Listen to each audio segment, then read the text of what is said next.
We will call to order the first of 2025-2026 budget hearing for USD 437. Is there anyone here for public comment on the? We do not have anyone signed up tonight, but I did want to take the lead on just one comment to confirm the end result, prepping the budget for 25-26. Due to feedback and leadership at the board level, you'll see that for 25-26, the mill levy is going to be flat compared to the 24-25 school year, which is at 53.319. That's what Brett Bauer put in the local newspaper, and that was based on the direction given by the board. And so hopefully that will be well received by all the patrons in our school community. So thanks for the guidance and the leadership. And Brett, thank you for doing everything on the back end. Job well done. You said 53, but it's 57.319, right? I wanted to make it sound really good. Yeah, 57.319. So we're gonna stay flat at 57.319. There you go. Keeping it flat. That is So great. good job, Brett and team on that. Thank you for your work on that. And that will come up later as an action item in our regular meeting. That is correct. So we will go ahead and I'm going to adjourn the budget meeting. And then I will adjourn the regularly scheduled meeting of the Board of Education of 437. And is there any public comment for that? No one signed up this evening. So then we will start with roll call. All members except for Brian Smith and Michael White are present. And then we'll move to 3.02, approval of the agenda. I would accept a motion. I would move that the, which one are we on? Approval of the agenda as published. There's been a motion and a second. All in favor? Motion passes 5-0. We'll move on to section 4, which is disposition of business by consent. I move the Board of Education approve business by consent, including payment of bills on the amount of $6,211,504.73. Second. There's been a motion and a second. All in favor? Motion passes 5-0. That brings us down to administrator reports. So 5.01 is owner's representative You report. bet. And usually we have Tucker Petticourt, but actually we have a teammate on the team, and that's Whitney Henley coming up tonight. As she walks up to the podium, I was going to give a quick shout out. So former Board of Education member Tom Bruno is in the audience tonight. So Tom, thank you for coming back. Feels kind of different sitting in that chair as opposed to up here, I assume, but good to see you. Good to see you. Glad you're here. Okay, Whitney, time for the update. Yep, we're just gonna do a quick update on ongoing construction projects and what's coming up next. So again, progress update on active projects, design updates, and then the upcoming facility meetings. We are gonna start with the multi-purpose building. The structure was fully complete last week. The envelope is expected to be completed by the end of October, which means it'll be all dried in. They'll be able to start some drywall and some paint and all that fun stuff.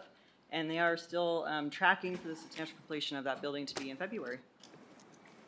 This is from the inside. They did pour the elevated deck last week, and then an overview of the court area. WRMS outdoor education remodel. This is the exterior dirt work has started. In wall on the inside is complete. They are doing finishes. They are also doing floor prep. That substantial completion is towards the end of November. And as a reminder, there will be the Board of Education meeting being held there on October 20th.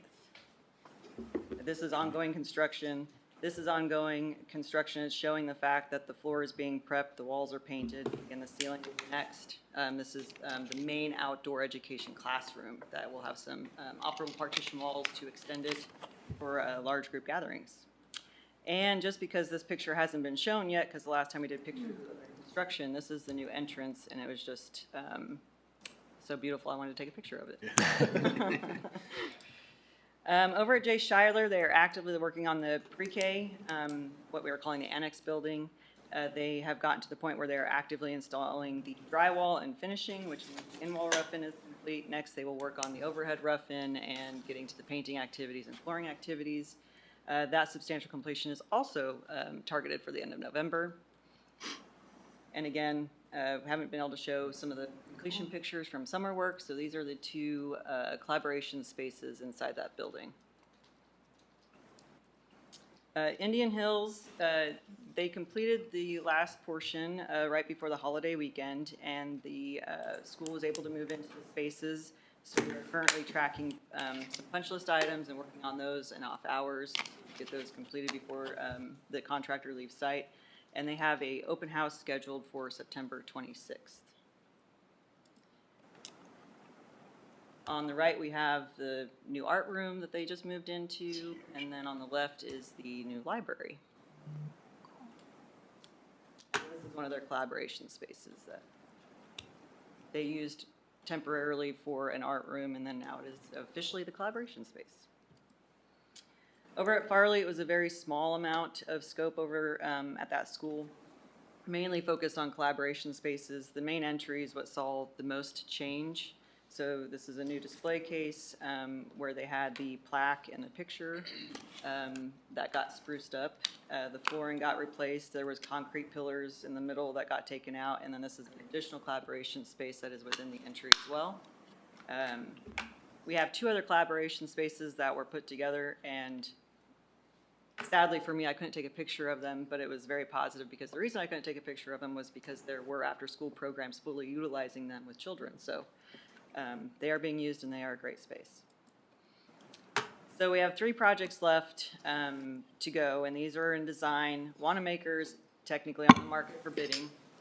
And so that GMP approval is targeted for an October board meeting as well. And they are going to try to get into the space. The plan is to get in during Thanksgiving breaks, long weekends, and Christmas breaks to do some elementary poking around, trying to see if they can get some measurements and get some material ordered early so that we don't have any kind of procurement hangups come summertime. Over at Auburn, those drawings aren't complete until the beginning of next month, and then Pauline South will follow in November. And then just to, I know you guys saw this at the last board meeting, I believe, so this is just to elaborate again. We've had a few meetings with the building there, kind of going over how that phasing is going to work, because it is a lot of work and it's a very complicated middle portion at least. So the early investigations will help pre-order the materials to prepare for the summer. The pre-K edition will be completed a little bit earlier just to relieve some of the labor spread of the building as the plan. And then the yellow area, which is that sped suite, is planned to push into the semester of fall of 2026. And the school preferred that version versus trying to get in early and moving classrooms out and then having them displaced for half of the semester and then the summer. And then as long as there were no procurement issues, they could get into the next year. So it seemed a safer route to just bleed into the next semester is what the school has opted as their option to do.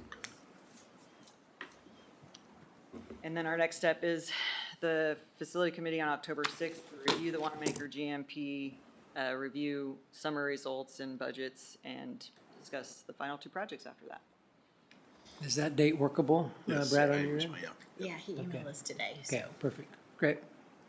Just an observation, I think Whitney takes a lot better pictures than Tucker. What do you all think? Yeah, very nice. I have a lot more that I couldn't fit in here, but they were great. It was fun. So, yeah, that's all I got. Any questions or comments for Whitney? No, I went over to the Indian Hills, saw that, and that'll be great for many things, including they have the breakfast coming up, so they'll have a lot more space for that and other activities, so. Yeah, Indian Hills specifically, I've had several parents comment about how that South addition totally changed the way that school looks and the amount of natural light, and it was a great addition. So, all right, thank you. Yep. All right, we will move on to section 6, which is items for discussion, 6.01 cell phone discussion. Yeah, so there has been an ongoing conversation in the state of Kansas and actually across the entire United States in regards to cell phones, headphones, smartwatches, how best do they fit in education during the school day or not. I'm not 100% convinced that anybody across the nation has actually got the 100% solution to it, but it's been a good active conversation, and it's been a conversation in our school community as well. And so I think per the request of the board, we wanted to keep the conversation moving here at the board level as well. So it's an item for discussion tonight. You may recall, so we've always had practices and processes in place for the most part at the secondary level. So it was Washburn Rural Middle School, now it's the middle school and Washburn Rural North. Same thing at the high school.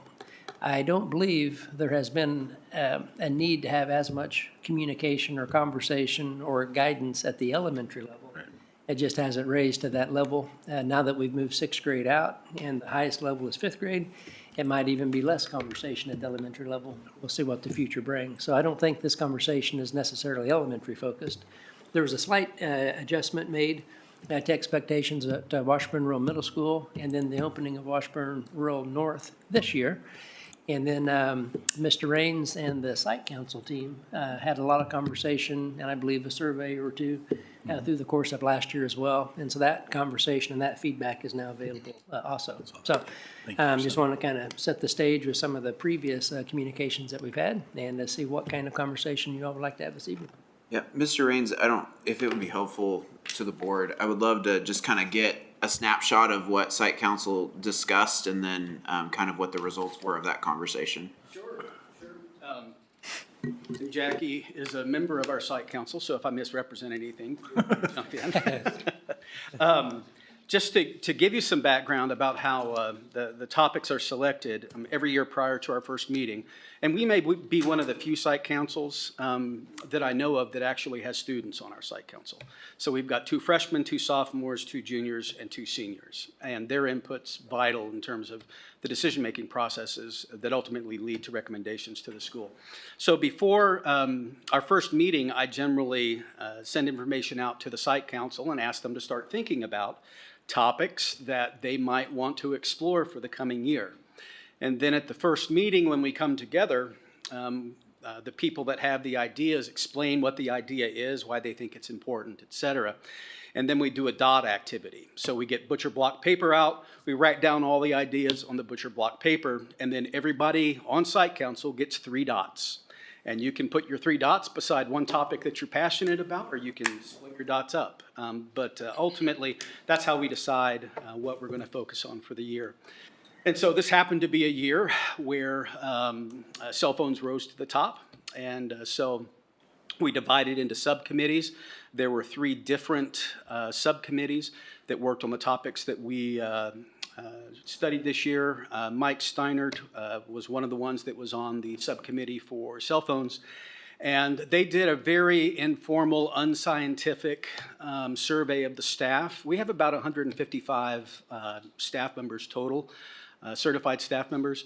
Little over 80 of them responded to it, so it was about a 54% response rate. Not enough to be generalizable, but gave us a pretty decent idea about things. And so the consensus, I think, in the data that came back from staff was that cell phones can be a distraction for learning.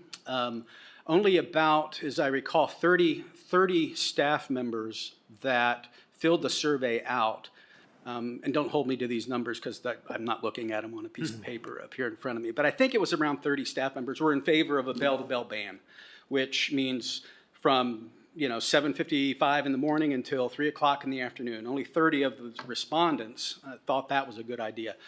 The rest of them felt like we needed to have restrictions during instructional time. And our current policy, if you looked at it, says that cell phones are not to be out during instructional time except as allowed by staff for educational purposes only. And the reason that language existed in the policy was because when we refashioned the policy probably 8 or 9 years ago, our staff wanted the autonomy to be able to decide whether or not kids could have cell phones out for legitimate educational purposes. I will say that was prior to the implementation of the one-to-one initiative. So right now, there's probably less need to have them in the classroom than there was previously. But that the teacher discretion piece was born of a want of the staff, so to speak. So ultimately, I'm not sure, Jackie, when was our last site council meeting? Was it the end of April? Yeah. Roughly. The recommendation was made by that subcommittee to the full site council that we should restrict cell phones during class time. And there was quite a bit of discussion about that. I would classify some of it as pushback, honestly. And so what we decided to do in order to be more thorough and to be more sensitive to all of the patron groups that would be affected by this, we decided that we needed to get some input from students, and we needed to get some input from parents as well. And so that survey went out right at the end of school. As you can imagine, the end of the school year is pretty busy. And so that wasn't one of the things that was on the front burner. Graduation, other things were. But we did get the survey out.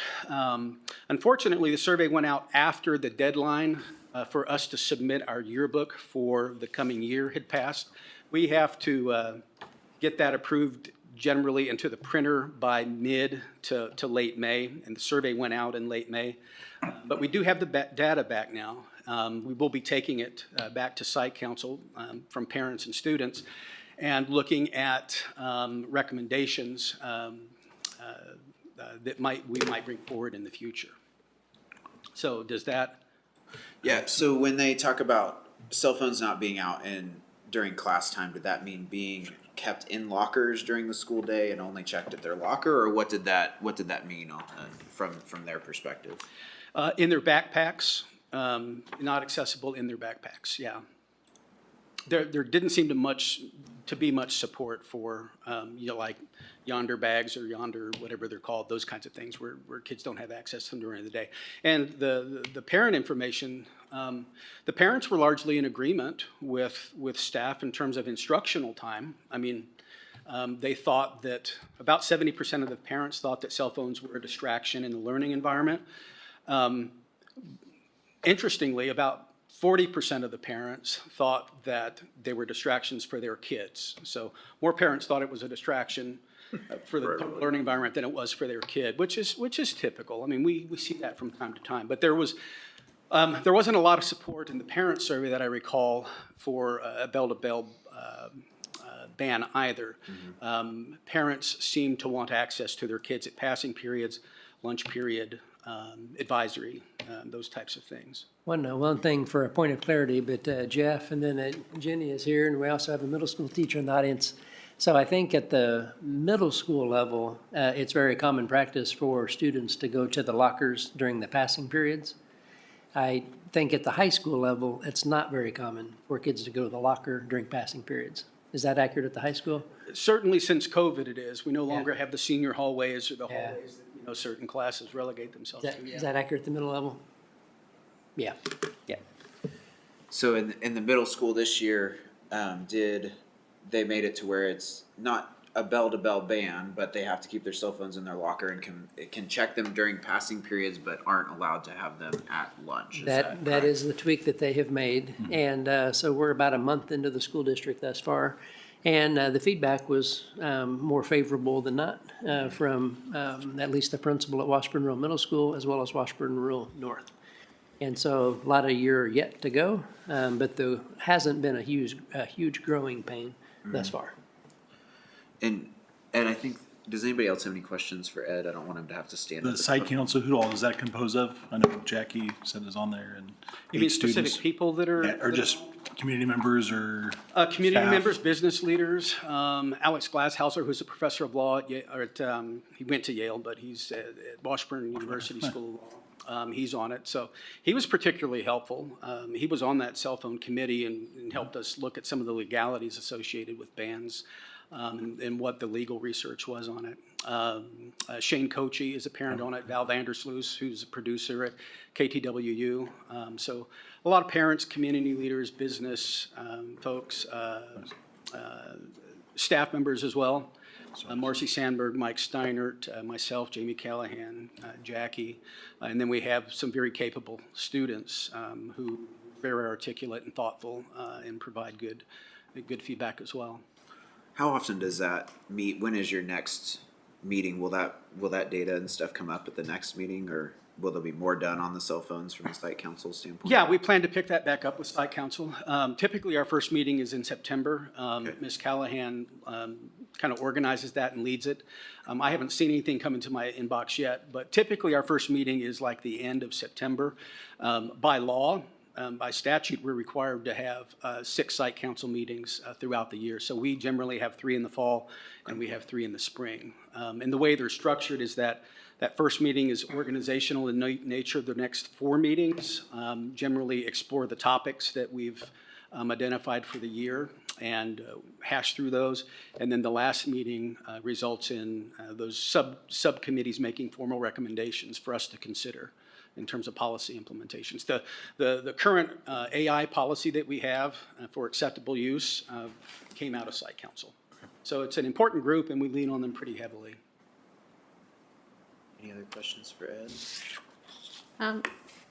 Do you have a feeling as to how enforceable the staff feels that, you know, stricter cell phone bans would be at like the high school level? I just, you know, I went to the high school 10 years ago and it wasn't as big of a deal to have cell phones all the time, but we still had them on us. But it was, you know, your cell phone went off in class, the teacher usually confiscated it, and it was not super common for that kind of thing to happen. I just wonder, is it going to be really hard for the staff to enforce a ban if you say, you know, it has to be in your bag? What's the current culture? Do students have them out all the time in the high school classes, texting, using them for music? So, I mean, it's a good question, Shanoa. I can share with you anecdotally what I hear. It's a slow burn. You know, teachers deal with it every day, even in schools that have complete bans. Teachers deal with it every day. And so you're always going to have to stay on top of it. I can tell you statistically, based on what we saw last year for referrals that really got to the point where the teacher said, I am done with this, I'm going to refer you to the office. We had 1,370 referrals roughly last year. 65 of those were for electronic devices or cell phones. So about 4% rose to the level where they wanted administrative support and guidance. Generally, we have great kids. They do what we ask them to do, but it's you know, one day it may be this kid, the next day it may be this kid. And honestly, with the policy that we have right now, we have some teachers and departments that have said you will not have cell phones during instructional time, period. And the teachers that have adopted those policies and followed through in terms of enforcement in their classroom have experienced success with it. But again, I mean, the caveat is that when we created the policy 8-9 years ago, it was created to give the teachers the flexibility that they said they needed in the classrooms. But at that point, did we have the other devices for everybody? Yeah, the Chromebooks yeah. and As I stuff? said earlier, we didn't have the one-to-one Oh, initiative. okay. Yeah, That's okay. at that point. Any other questions for Ed? So you said there are other departments, there are teachers and departments that have, so there's whole, Yeah, I think, yeah, I mean, there are entire departments that have said no cell phones. So they've all gone down that road together.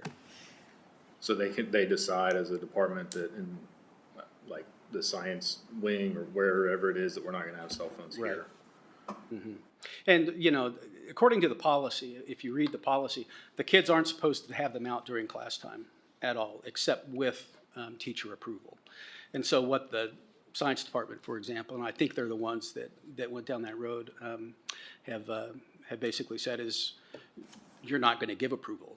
I mean, the kids are not going to have their cell phones out. They can get them out during passing periods, so.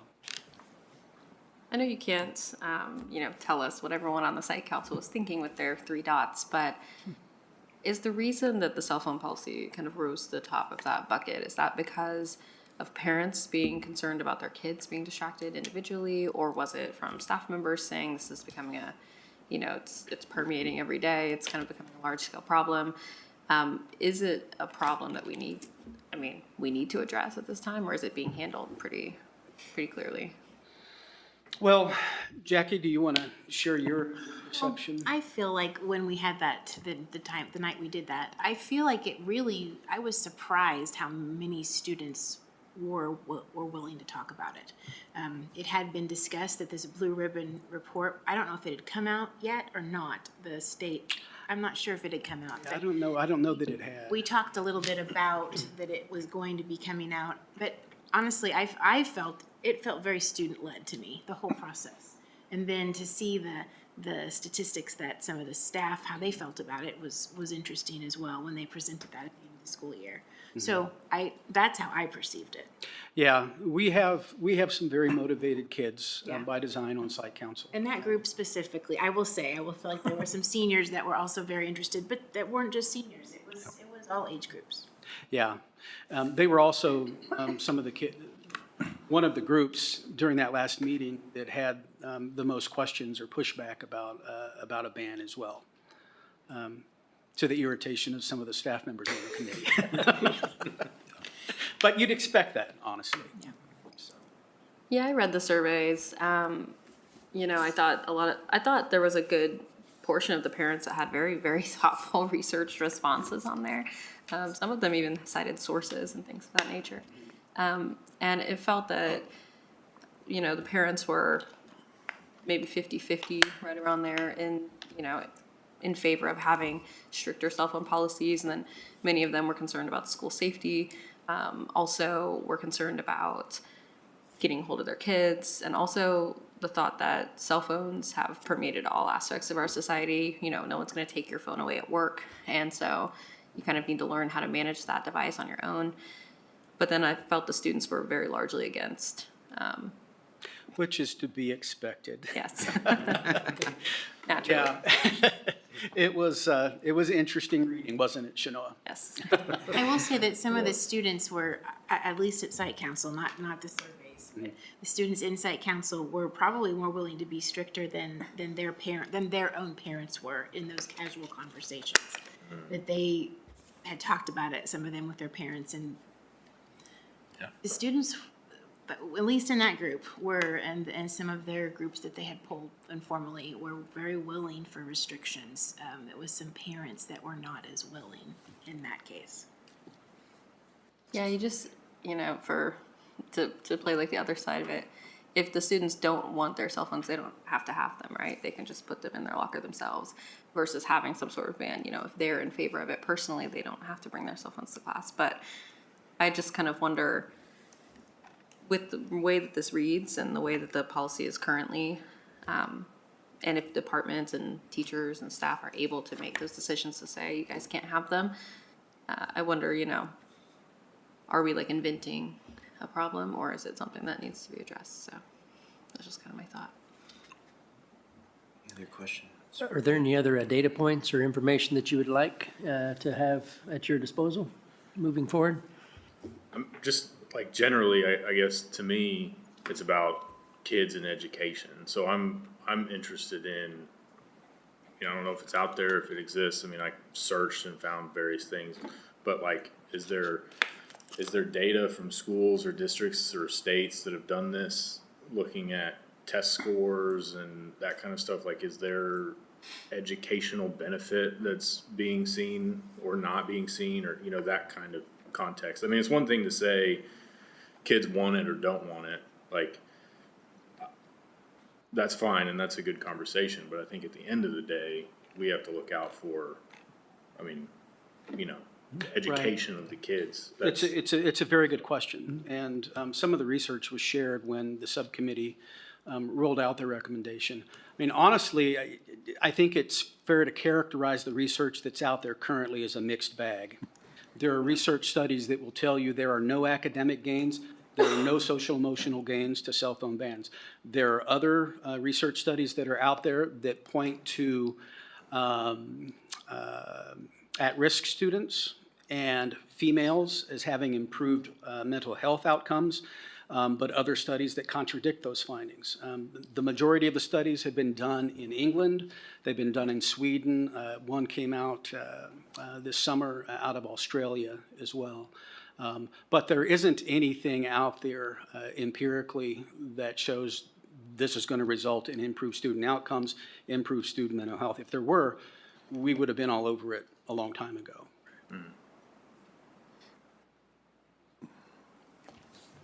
Any other questions for Ed? Let him sit down. I think there's a few other things, just kind of in general. I think what's brought this about is a lot of, recently we've seen 501 implement a cell phone ban. We saw Manhattan implement a cell phone ban.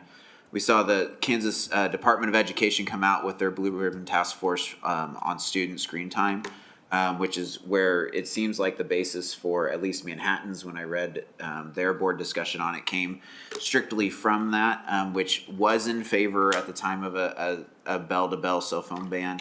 And then through conversations with Brad and others, the state of Missouri has implemented a cell phone ban in all schools. So I think it's important that we continue to have this discussion. I think it's important that we continue to make sure that we're doing what's best for kids, and also making sure that we're staying on top of where the research and where other boards are going, and we at least have that discussion in public, so that way everyone knows that we're having these discussions and ongoing conversations. Absolutely. Yeah. Is there anything on the learning services side of things that I don't know, the different committees that you represent that have brought that up, or? No, I mean, honestly, nothing beyond what Mr. Raines has described. He's accurate in terms of the research. It becomes very difficult to draw clear links between things like cell phones and student achievement data when there are a lot of factors that influence that student achievement data. And so one always has to be careful with what some of that research looks like. It will be interesting in the coming years as more states and municipalities and school districts choose to follow these bans. Maybe more specific research will come out that will inform us. I will say that we have had, just in general, conversation about what this looks like, and I know that they take parent and student feedback very seriously in this process, and so I think that would be what I would contribute to the dialogue. Good, thank you. I think the last thing from me is obviously school safety is an utmost concern for us. So if we were to, and I know Patrick and I have had some conversation of the ability to reach students if we didn't have cell phones in the community, and having a one-to-one Chromebook makes that significantly easier, and tapping into messaging software that can go across Chromebooks. But it's definitely something we want to keep in mind, and want to keep the conversation moving forward. So, Well, and if there are, Mr. Wiltz, any other data points that we can provide that you think would be helpful, we're happy to do that. yeah, perfect. I do have one thing I think I would like to know is on those Chromebooks, what is it quite honestly just a computer with unlimited access to the internet, et cetera? I'm thinking about the positive aspects of cell phones. I've hosted 3 foreign exchange students that have gone to the high school, and all of them struggled a little bit at the beginning with like translation. So a lot of them would use their cell phones to Google Translate things during class and whatnot. Are those all things that could be easily replaced through the Chromebook? Is it have that access? Patrick, I defer to you, my friend. Mr. King Chromebook here. Yes, it is, especially the modern Chromebooks. It literally has Android in it as well, so if there's an Android app out there, you can probably load it on it. We do have Google Translate specifically open on our Chromebooks. We had a little back and forth with that because sometimes they can get access to websites they shouldn't when they ask it to translate a whole website. But the educational value, being able to live translate the assignments, the notes, outweighed that. And honestly, the filtering software has progressed to the point it's able to catch that as well. So we get true educational benefit of like Google Translate without opening the problems. And so I won't say it can. Now there's some things with like picture, like Google Lens or Siri that Chromebooks can't quite do today, but I'm sure they're working on it. But I'd say 90% of it could be handled by the Chromebook. I guess my question, thank you, that answers it. Also, kind of just generally speaking, all of those positive things that students use cell phones for, can all of those things be replaced via use of the Chromebook? In which case they wouldn't need to say, oh, I need my cell phone for this or this or this in class. I guess I'm just not sure what the limitations of the Chromebooks are. If we have like a list of allowed apps, websites, et cetera. A list of allowed apps would be easy to come up with, a list of allowed sites, because we take the stance that everything is good until it's not. And so all these new tools are coming out. Honestly, no one can vet them live. And so until they start misbehaving and we stop access to them, that's what we do. So we let the kids explore and choose the tool that works best for them. And so that's part of where that policy came out. Now, there's some thing to be said about comfort of the device, because there's some kids that are very comfortable using this, not so much the Chromebook. Even though they can flip it around to a tablet, the format, the handheld, it's still more comfortable for them. So technically, it can replace most of it. Realistically, comfort level, that's a harder and in some cases impossible, especially in some of our needier children. That's something to consider for them too. Thank you. I know that I've looked at a couple, and I know Brad has looked at a couple policies of people that have had, cell phone, some sort of cell phone ban put in place, and that is a big thing that they mention in there as exceptions, especially for IEPs and other plans, is if a cell phone is needed for that, to make sure that is obviously included. So, any other questions or comments on that? All right, Well, we'll thank you. keep the We'll conversation continue going. the conversation. Yeah, absolutely. All right, thank you. Hey, thanks, Ed. Thank Thanks, you. Patrick.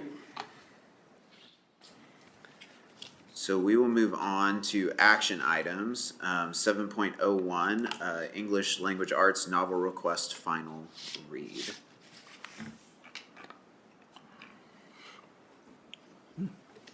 Hello, everyone. I was here last week with that novel request, A Long Walk to Water, for our 8th grade classroom. So I'm just here to open it up if you have any questions about that request. That's good. Any questions? Otherwise, I'd entertain a motion. I move the Board of Education approve the presented instructional materials in the amount of $2,594.75. Second. Yeah, got it. Okay. All right, there's been a motion and a second. All in favor? Motion passes 5-0. Thank you. Scroll back up here. We're going to move on to 7.02, which is approval of the fiscal year 2025-2026 budget. There's no questions. I'd entertain a motion. I'll move the Board of Education approve the 2025-26 budget with a mill levy of 57.319 and the local option budget, all set at 33%. Second. So a motion and a second. All in favor? Motion passes 5-0. And then we'll move to 7.03, the KASB Delegate Assembly appointee. Scott, is that yours? Yeah, Except for we didn't I get tell you one. what, yeah, so I just left that blank, and that's a conversation at the board level, whoever would be available on Saturday, November 15th, for a virtual meeting for the KASB Assembly. So Jackie's done that over the years. I think, Did it Brad, last you did year. it last year. I don't think it was too painful when you reported back to the board. So, yeah, I've got the motion here if somebody wants to put their name on the blank. I'll read Brad's name in. That's Okay, sure. Let's see. Are you for good, sure. Brad? Yeah, It's Saturday, the 15th. I know, I meant to look at the date. I can't go this year, so. It'll be virtual, but let's see. This is an all-day No, activity. no, no. It's like You 2 can hours. actually do it virtual. virtual, it's like a couple hours virtually. So. Is there an option? How long did it was like require About roughly? yeah, it was a little over an hour. Okay, a little over an hour. Hour and 20 You can do it minutes. from home online. I can do that. We're really trying to sell it. Okay, so Shanoa? So I would move that the Board of Education approve Shanoa Emery as the Delegate Assembly Representative for the KASB Delegate Assembly meeting taking place on Saturday, November 15th, 2025. Second? Second, a motion and a second. All in favor? Motion passes 5-0.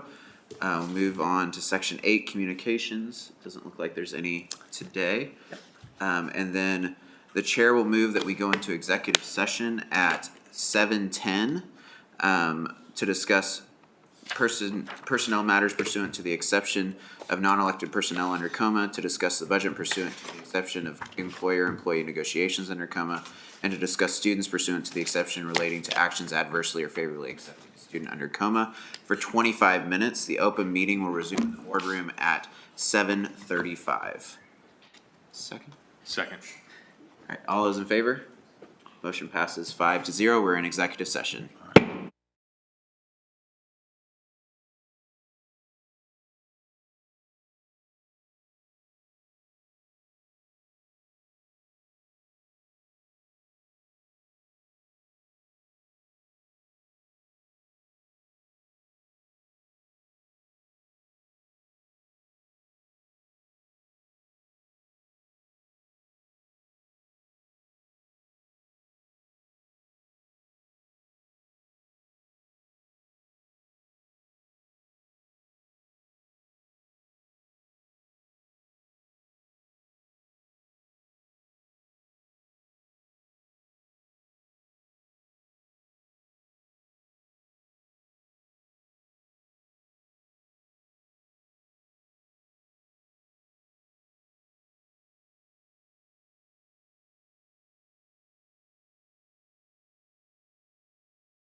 We are back in open session after being in executive session.